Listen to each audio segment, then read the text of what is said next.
Hey guys, it's Tabby Zap and welcome to my studio. Anyways, today we're gonna be talking all about watercolor. I don't know about you, I know when I started using watercolor, I was like, man, I don't even know where to get started. What? Huh? If you're feeling any of that, I totally understand where you're coming from. Seriously, I totally understand it. I want watercolor to be a super fun and exciting time for you. I want you to have as much fun as possible. So hopefully I can take out some of the confusion. There's two main kinds of watercolor that people usually talk about, or at least I use two different kinds. Those are tube watercolor and pan watercolor. We're gonna talk about that all today and see which one works best for you. Before we get started, something really important I need to warn you guys about. There's a kind of watercolor that I need you to stay away from because it's really, really bad. It looks like this. Here, I'm gonna put a picture so you know what I'm talking about. The reason I really caution against anyone using it is because it's because it makes your paintings look terrible. You'll spend, a while making a painting and you'll think, man, I'm so proud of this. This looks fantastic. You put it away to dry, you take it out, and you notice there's like patches on it and you're like, where did these patches come from? As it turns out, this kind of paint, even when you put it on, it's really clumpy. I don't know what's wrong with it. Please just do yourself a favor and avoid it altogether. You'll be so much happier. Like, I honestly wish I knew when I started doing watercolor to avoid it, because it would have saved me so much time and frustration. I would just avoid watercolor cakes altogether. That might be a little bit controversial, but it's just my opinion. Paper is really important when it comes to watercolor.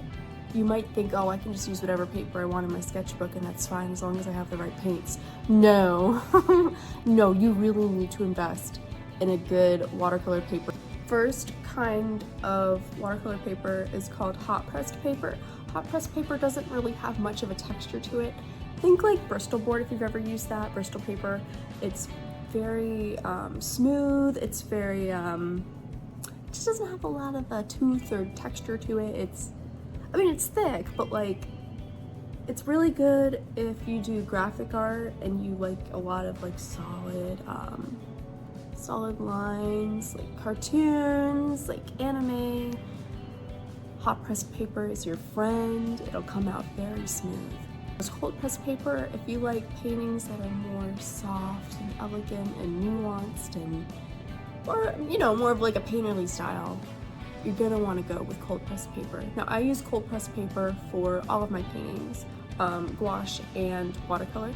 So if you like the look of how this painting turns out today, then cold pressed paper might be for you. With all that being said, let's go ahead and get started. Let's talk about what's better. Is it pan watercolors or is it tube watercolors? All right, let's get started by talking about watercolor tubes first. Right now, I'm filling up my paint palette with watercolor straight from the tube. Now, these are Soho watercolor paints that I got from Jerry's Artorama. These are good quality watercolors, honestly, for a really cheap price. I actually found these watercolors on Walmart's website. I couldn't find them on Jerry's Artorama's website, probably because I got these maybe 6 or 7 years ago, but they are still available if you're interested in using what I use on this video. It's roughly about $1.78 per tube, which honestly is a really cheap price, and they work great. Now, a quick disclaimer, I'm in no way affiliated with Soho or any of the brands I'm going to show you today. This is just what I personally use, and I want to give you guys the option to order it yourself if you find that you like the results from this video. I want to be able to give you guys the tools that you need to do the watercolor paintings that you want to do. You don't have to use these brands. I just want to give you the option in case, like, oh wow, that turned out really cool. I want to do that myself. Well, here you go. You can go ahead and order it and try it out for yourself. Now, these watercolor tube paints are spectacular for a number of reasons. Using a dropper, you can add however much water you want to make the wash darker or lighter. The more water you add, the lighter your wash will be. If you don't add a lot of water, then that means your wash is going to be on the darker side. However, your wash is going to be the same consistency throughout your painting if you use the tube watercolor. When I say wash, I'm referring to a layer that you're putting on your paper. To further elaborate on what I'm trying to say, you don't have to worry about some areas being darker than others or looking splotchy or speckled, because it's so easy to produce a solid wash with these. No weird colors in between, it's the same color throughout the entire layer that you're adding on. Now, whenever I personally start a watercolor painting where I want to use the wet on wet technique, I always use a spray bottle to lightly dampen my paper. You can use any kind of spray bottle you want. I have this little mini one that I bring with me. This will make the colors blend into each other, as you'll see. Now, when I put this blue watercolor paint onto the paper, you can see the consistency of the pigments. It is so incredibly easy to achieve a gradient or ombre effect using tube watercolors that you mix onto a palette.